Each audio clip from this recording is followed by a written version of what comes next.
네, 오늘장 시장에 대한 고민들 그리고 관심 종목들 시장 탑10 종목을 통해서 접근하도록 하겠습니다. 항상 균형 잡힌 시각을 알려주시는 이권희 위즈웨이브 대표 오늘 함께하겠습니다. 어서 오십시오. 네, 안녕하세요. 자, 탑10 종목 보면 앞서 외국인 기관들 순매수 종목에도 보면 삼성전자 하이닉스가 들어있었습니다. 네. 오늘 탑10 종목에도 SK 하이닉스, 삼성전자가 들어있는데요. 반도체 또 없죠? 네. 자, 반도체 계절 논쟁이 붙었습니다. 겨울이다, 겨울은 아닌 듯하다, 뭐 얘기가 나오고 있고요. 일단은 국내에서도 삼성전자 목표가를 내리기 시작했잖아요. 거기다 모건 스탠리가 이제 불을 지피면서 겨울 논쟁을 일으켰고, 다음 장 한번 보여주시면요. 또 뭐 이런 외국계 증권사에서 매도 리포트 날 때마다 의도가 있는 것 아니냐, 속셈이 있는 것 아니냐 그러면서 주식을 팔았다. 근데 이런 건 사실은 지나고 보면 사실 뭐가 선행 매매, 불공정 매매로 심정적으로는 우리가 좀 그렇지만 잡히는 건 없긴 해요. 네. 네. 어떻게 보세요? 이제 모건 스탠리가 일으킨 반도체 겨울 논쟁에 대해서. 일단 뭐 모건 스탠리가 그동안 이제 반도체의 그 주가 흐름을 좀 좌지우지한 건 맞습니다. 특히 우리나라 국내는 네. 모건 스탠리의 영향이 굉장히 컸던 부분들이 있고요. 근데 지금 모건 스탠리 그 내용을 보면 일단 HBM이 공급 과잉이다. 그다음에 그렇죠. D램이 지금 수요가 부진하다. 이게 이제 주 논리가 그 두 가지인데, 근데 HBM은 여전히 삼성전자도 제대로 공급 못 하고 있고 마이크론도 제대로 공급을 못 하고 있습니다. 엔비디아는 더 필요하다고 하고. 예. 네. 그리고 이제 이미 내년 물량까지 SK하이닉스는 지금 다 나갔다고 하는데, 그게 과연 공급 과잉일까? 오늘 좀 미래에셋에서 보고서를 보면 여전히 한 내년 올해만 하더라도 HBM으로 영업이익을 5조 이상 달성할 걸로 보고 있고, 그 내년엔 10조가 넘어갈 걸로 보고 있습니다. HBM만. 그런데 SK하이닉스가 그렇게 빠질 이유가 있을까라는 부분에 대해서는 자꾸 의구심을 좀 제기하는 또 분들도 있습니다. 그러니까 여전히 그러니까 논리가 좀 너무 극단적이지 않냐라고 지금 또 얘기하는 쪽들이 네. 있기 때문에, 모건 스탠리가 이제 마이크론 테크놀로지도 목표가를 60불대로 하향을 했는데도 불구하고 60불대로 빠지진 않죠. 근데 하이닉스는 거의 뭐 14만 원 근처까지 초반까지 밀리면서 네, 좀 많이 좀 빠졌었는데, 저는 이제 이번 주 이제 금요일이니까 다음 주 정도면은 바닥 잡고 좀 반등 나올 가능성이 높다라고 보고 있고요. 특히 이제 미국의 이제 금리 인하 시그널이 금리 인하가 시작되면서 사실 미국 빅테크 기업들이 생각보다 좋은 반응을 보이고 있고, 또 지금 AI 산업에 대한 투자는 여전히 이어지고 있는 상황이기 때문에 좀 이따 뭐 말씀드린 뭐 전력기기는 좋은데 AI 때문에 좋다고 하는데 반도체는 안 좋다. 이것도 사실은 좀 어불성설인 것 같아서, 저는 어차피 이제 지금은 이미 많이 빠져 있기 때문에 충분히 이제 반대로 돌아설 개연성이 높아졌다.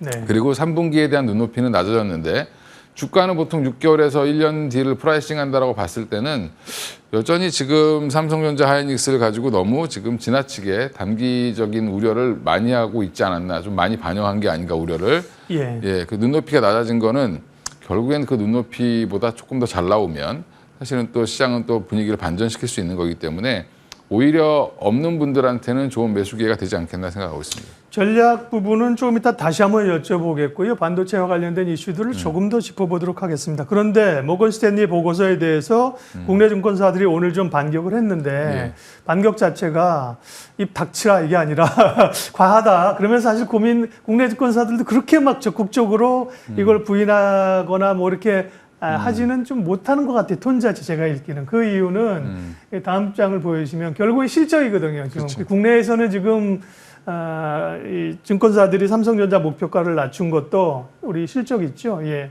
요거는 이제 그동안에 많이 판 거고요.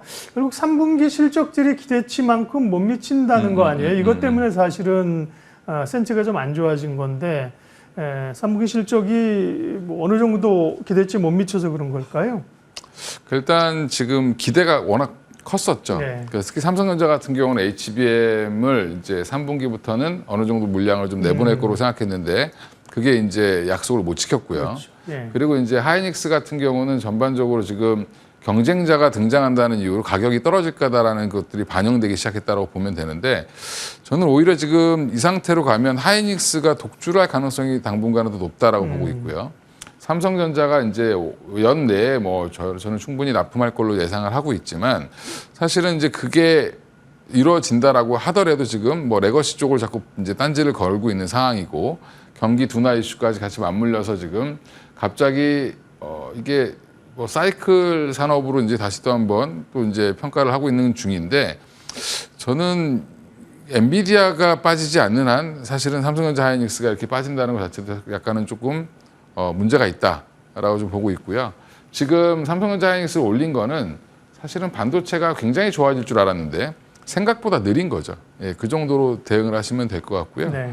저는 여전히 지금 SK 하이닉스나 삼성전자 뭐 빠질 만큼 거의 다 빠졌다라고 보고 있는 뭐 뷰를 갖고 있는데 예. 이게 수급적인 문제이기 때문에 결국에 외국인들이 안 사주면 그렇죠. 올라가기가 좀 어렵습니다. 기관들의 힘만으로는 힘들고 개인들의 힘만으로는 올라가기 어렵기 때문에 여전히 외국인들의 수급을 좀 체크해 보실 필요가 있을 것 같고요. 왜 그러면 반격을 못할까? 강하게. 다 동종업계에 있는 같은 선후배인데 반격하기 되게 어렵겠죠. 그리고 지금 말씀하신 이유가 커요. 우리가 반도체가 겨울이 아니고 국내 반도체 업체가 괜찮다고 하더라도 결국은 외국인들이 이 반도체 영향력이 크기 때문에 그렇습니다. 우리는 아니라고 하는데 외국인들이 사실 안 사주면 사실 못 오르는 거잖아요. 그렇죠. 그런 학습 효과가 있기 때문에 사실은 강하게 반격을 못 하는 거죠. 그렇죠. 강하게 반격을 못하고 또 외국계 증권사에서 쓰시는 분들이 국내 증권사에서 이제 있다가 자기의 그런 그 경우 많죠. 의견을 제대로 개진 못하기 때문에 넘어가신 분들도 많거든요. 네네. 그러니까 거기 계신 분들 다 한국 분들입니다. 그러니까 네. 서로 다 선후배고 하니까 네. 사실 이거를 반격하기는 좀 어렵고 그런 부분들 때문이라고 생각하시면 될 것 같고요. 저는 그래서 이게 외국인들이 와서 진짜 삼성전자 하이닉스 분석해서 쓴 게 아니라 우리나라 애널분들이 거기 가서 쓰시는 거기 때문에 사실은 이제 저는 같은 레벨 선상에서 보시는 게 맞다 이렇게 생각하고 있습니다. 네. 샘이나 스미스가 쓴 게 아니군요. 보고서를. 예, 그러면 이제 전략 싸겠습니다. 반도체에 대해서 아까 이제 뭐 많이 빠졌다 그죠. 충분히 이 정도면 뭐 밸류를 보거나 그러나 그것이 곧 사실은 상승을 의미하는 건 아니잖아요. 그렇습니다. 그러니까 오를 수 있더라도 결국은 지금은 반등으로 봐야 되는 것이냐 뭐 이런 고민이 좀 오른다고 하면 시기를 어느 정도 기간을 봐야 되느냐 이런 고민이 있는 거잖아요. 일단 지금 9월 27일 날 마이크론 실적을 아마 확인해 보려고 할 거고요. 네. 그러니까 9월 말까지는 좀 재미없을 거다. 그리고 지금 아마 10월부터 좀 뷰가 바뀌면 그러고 나면 오히려 조금 더 반등이 좀 나오지 않겠나 생각하니까 지금은 바닥을 잡는 구간이라고 생각하시고 너무 지금 적극적으로 대응하시기보다는 좀 지켜보시는 게 좋을 것 같습니다. 네. 그러면 보유자들의 경우는 뭐 비보유자 가지고 있지 않은 분들은 뭐 적당히 그죠? 가격 매력은 있으니까 그죠? 분할 매수를 하지. 네, 중장기로 보시는 분들은 지금도 뭐 나눠서 사시는 거는 뭐 유효하다라고 보고 있습니다. 네. 그러면 이제 가지고 있으면서 이렇게 어려움을 겪고 있는 특별히 SK 하이닉스나 하이닉스 계열의 우리 3대장들 이런 기업들은 어떻게 해야 돼요? 네. 지금 어때요? 이제 뭐 버티시는 게 왜냐하면 지금 뭐 펀더멘탈이 엄청나게 훼손됐다거나 뭐 회사들이 지금 안 좋아진 게 그렇지 않죠. 아니라 예. 그러니까 지금 시장에서 바라보는 이제 기대치가 높아졌던 부분들을 좀 낮추는 과정, 그 다음에 또 이제 수급적으로 약간 좀 꼬인 거죠 어떻게 보면 그렇죠. 예, 예. 그런 부분들이 풀려 나가는 과정에서 또 뭐 반등이 또 굉장히 강하게 나올 수도 있기 때문에 지금은 좀 지켜보시는 게 좋을 것 같습니다. 예. 네. 올해 상반기에 뭐 가장 명확한 주도주였던 반도체가 이제 흔들리면서 반도체 얘기를 먼저 했고요. 다음 탑10 종목 한번 보여주십시오. 무슨 얘기를 해야 되는지. 예, 탑10 종목 한번 볼게요. 반도체 얘기를 삼성전자 하이닉스 봤고요. 그 다음에 보면 유한양행이 오늘 급등세입니다. 또 그 다음에 알테오젠, HLB 예 이렇게 바이오주들이 역시나 뭐 지금 FOMC 끝나고도 앞서 이제 앞으로 안개가 가득하니까 서로 이러고 있다가 튀어나오는 건 사실 바이오입니다. 그렇죠? 바이오는 외국인들은 또 반도체는 언제 8월 19일부터 9월 19일 한 달 동안 반도체는 팔았지만 외국인들 삼성바이오로직스, 알테오젠, 네, 바이오는 샀다. 네, 바이오는 금리 인하 기대감도 있고 뭐 여전히 좋습니까? 일단 유한양행이 오늘 다시 스타로 다시 또 등극을 했는데 오늘도 17% 올랐어요. 네, 이제 뭐 시총이 잠깐 오는 사이 1조가 이상 올라가는 네. 그런 모습이 나왔는데 예. 지금 국내 바이오 기업들이 시총 10조가 돌파된 기업이 5종목이 있거든요. HLB, 그다음에 유한양행, 알테오젠도 알테오젠은 이제 네. 거의 20조를 바라보고 그렇죠. 있고요. 네.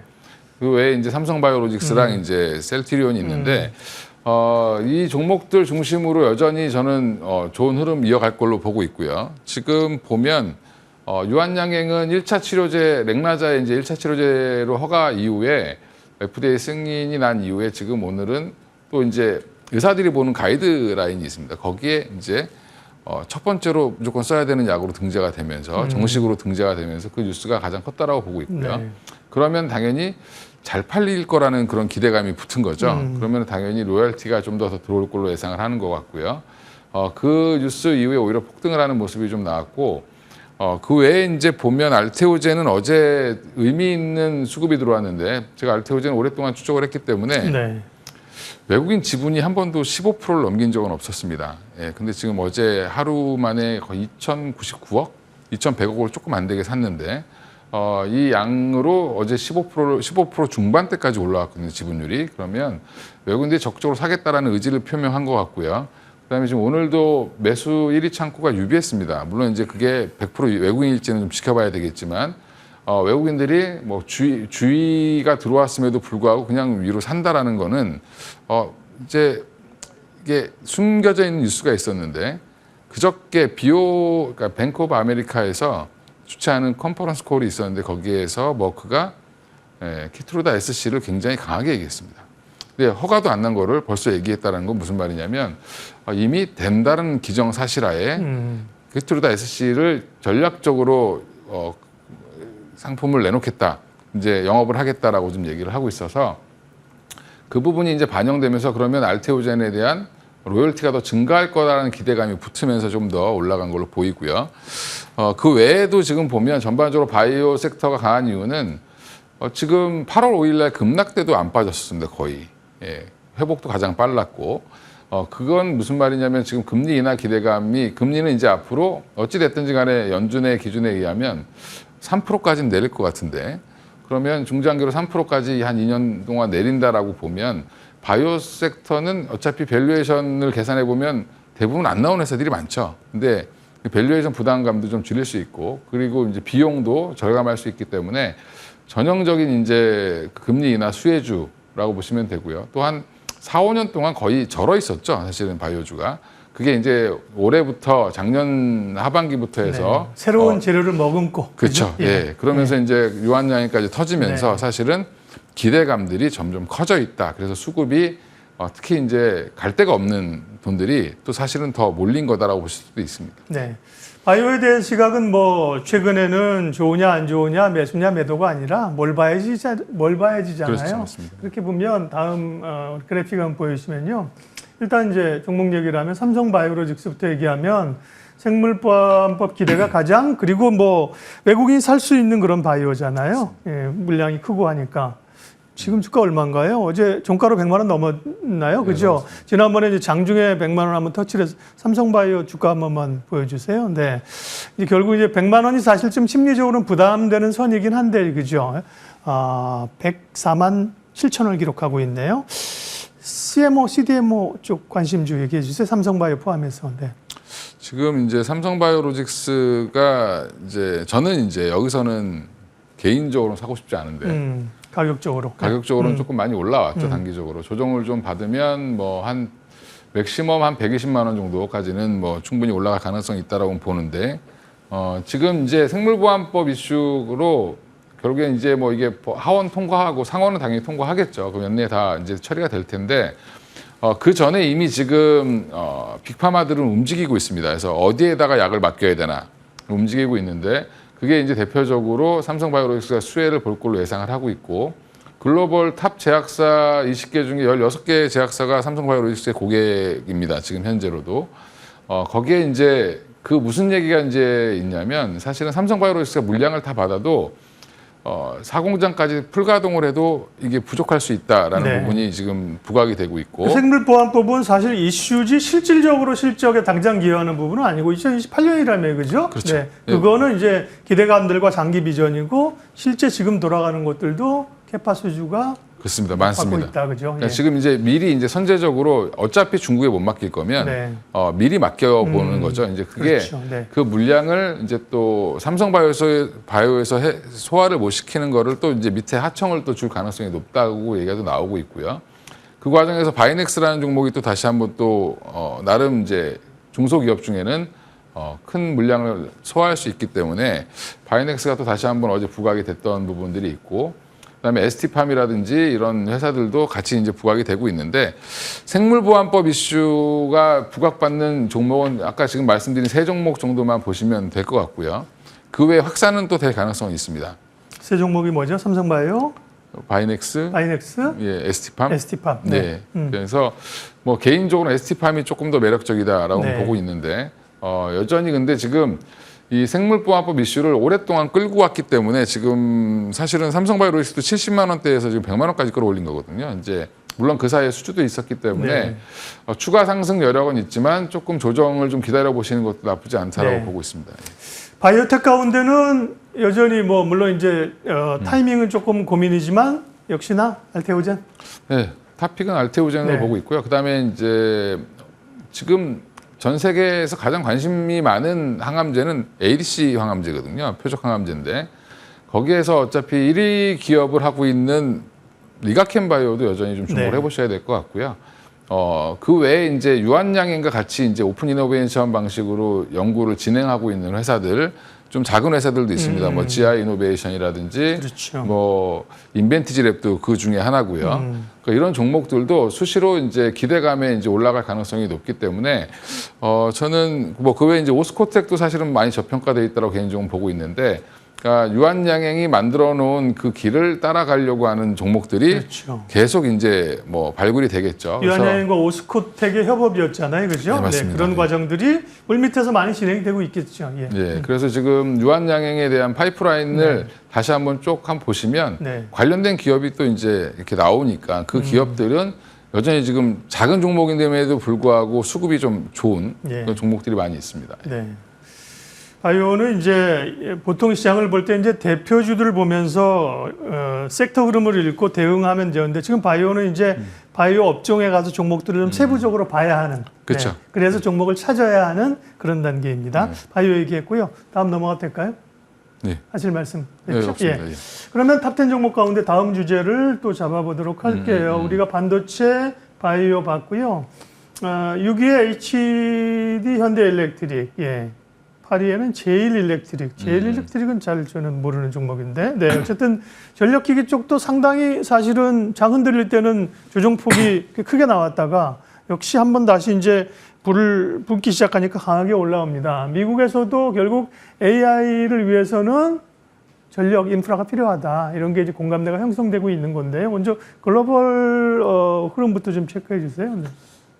이제 전력 인프라 관련된 종목들은 지금 이것도 가장 큰 뉴스죠. 40조 AI 펀드도 가장 큰 뉴스긴 한데, 사실은 더 전에 9월 11일 날 수출입 데이터 나왔을 때 사실은 9월 10일까지 수출을 했던 양을 보니까 8월 전체 양보다 많았습니다. 예. 예, 그 얘기가 뭐냐면 8월 달에 약간 꺾였던 부분들에 그렇지, 대한 네. 우려가 반영되다가 실시간으로 이게 다시 이게 아니구나라는 거를 알고 나서부터 다시 주가가 올라갔던, 반등을 했던 부분이 있는데, 거기에 이제 이 40조 원 AI 펀드 얘기가 좀 나왔고요. 블랙록에. 그 외에 지금 모건 스탠리에서 또 모건 스탠리. 예, HD 현대 일렉트릭, 그다음에 LS 일렉트릭, 그리고 또 하나가 효성중공업, 이 세 회사에 대해서 TP를 거의 뭐 30% 이상 높이는, 예. 그러니까 이제 현재 시가보다 30% 네. 이상 상승 여력이 있게 TP를 높이는 리포트를 냈는데, 그 내용이 뭐냐면 초고압 변압기 시장에서 우리나라가 차지하는 비중이 높아지기 시작했다. MS가 한 30%까지 올라갈 걸로 보고 있고, 세 회사 공통점이 다 증설을 하고 있는 겁니다. 그래서 앞으로 이제 뭐 이런 그 세 회사 그 리포트 영향도 사실은 좀 컸다. 제가 이제 말씀드리고 싶은 거는 그 리포트도 마찬가지로 한국인이 있었겠죠. 예. 근데 이제 요 세 종목이 TP가 올라가면서 사실은 전반적인 분위기가 좋았고, 오늘 제일일렉트릭 이제 잘 박사님 모르신다고 네. 하셨는데, 거기는 이제 신규 상장한 전력기기 업체인데 아, 그렇군요. 네. 예, 오래된 회사긴 한데 상장한 지 얼마 안 됐죠. 그 회사 산일전기는 우리가 주목하고 있는 예, 거죠. 예. 예. 그래서 그 회사는 지금 또 손현정 애널이 또 리포트를 강하게 오늘 쓰면서 네. 또 이게 분위기가 전력기기가 좋을 때 리포트가 나오면서 다시 한번 예. 좀 강한 흐름을 좀 보이지 않았나 생각하고 있습니다. 네. 그러면 전력기기 가운데서 옥석 가리기를 이제 해야 되잖아요. 다음 그래픽을 보여주시면 전력기기 쪽에 요거 이제 데이터 센터 쪽인데 뭐 다 들어가 있어요, 그죠? 예, 데이터 있습니다. 센터이지만 전력기기도 들어가 있고 지금은 우리는 이제 전력기기 쪽에 포커스가 맞춰져 있는데 조금 사실 영역을 확장하게 되면 서진 시스템도 들어가 있고 솔루션 기업, 그다음에 뭐 MLB, PCB, 스페타시스까지 들어가 있는데요. 여긴 좀 확장이 되어 있습니다. 전력기기 가운데서 종목을 좀 압축해 주십시오. 관심 종목. 전력기기는 제가 항상 너무 자주 말씀드려서 HD 현대 일렉트릭을 그냥 대장인데 이 회사 중심으로만 매매하셔도 된다. 이 종목 저 종목 왔다 갔다 하시면 네. 오늘은 뭐 대한전선이나 대원전선 같이 대한전선이 일부 이제 수주를 해서 올라오긴 하는데 HD 현대 일렉트릭이 좋은 점은 변압기 초고압 변압기도 잘 만들지만 사실은 송전에서 배전까지 들어가는 모든 기기를 다 만드는 회사는 우리나라의 현대 일렉트릭밖에 없습니다. 그러니까 앞으로 HD 현대 일렉트릭이 꺾인다라고 하면 다른 회사들은 더 변동성이 클 걸로 보기 때문에 차라리 물리시더라도 HD 현대 일렉트릭을 사셔야 된다. 네. 답을 그렇게 말씀드리겠습니다. 전선주들은 이전에도 오를 때 좀 강한 것 같지만 지나고 보면 사실 변동성이 이렇게 크게 나와서 맞습니다. 빠졌기 때문에 학습 효과가 있고요. 예. HD 현대 일렉트릭이 대장주고 그 다음에 송배전 이런 걸로 그 다음 따라가는 게 이중두주가 이제 LS 그룹이잖아요. 예, 맞습니다. LS는 어때요? 그주 LS가 매력적이긴 한데 이제 LS 전선이죠. 사실은 초고압선 같은 경우도 고압 전력 케이블, 고압 케이블 같은 경우도 LS 전선이 주로 하고요. 대한전선이 일부 합니다. 나머지는 대부분 저압 전선이기 때문에 별로 네. 그렇게 영향은 없을 것 같고요. 그러니까 LS가 좋긴 한데 문제는 이게 지주사로 엮여 있어서 사실은 좀 탄력이 좀 약한다는 게 조금 단점이죠. 그래서 오히려 이제 매매하시는 분들은 LS 일렉트릭을 사시는 게 더 나을 수도 있다. 그러니까 HD 현대 일렉트릭보다는 변동성이 좀 크지만 그래도 어떻게 보면 크다는 거는 또 먹을 때는 많이 먹고 예, 잃을 때는 좀 더 잃을 수 있는 그런 가능성은 있는데 추세적으로는 지금 반등 구간이기 때문에 네. 뭐 LS 일렉트릭을 사시거나 아니면 조금 길게 아예 그냥 전선 전체나 전선이라든지 전력기기 전체를 보실 거면 그냥 LS를 사놓으시는 게 어떻게 보면은 ETF 같은 예. 종목이다라고 볼 수 있습니다. 예, 오늘 탑10 종목을 통해서 투자 아이디어 관심 종목 압축해 봤습니다. 위즈웨이브 이권희 대표님 함께 했습니다. 고맙습니다. 예, 감사합니다.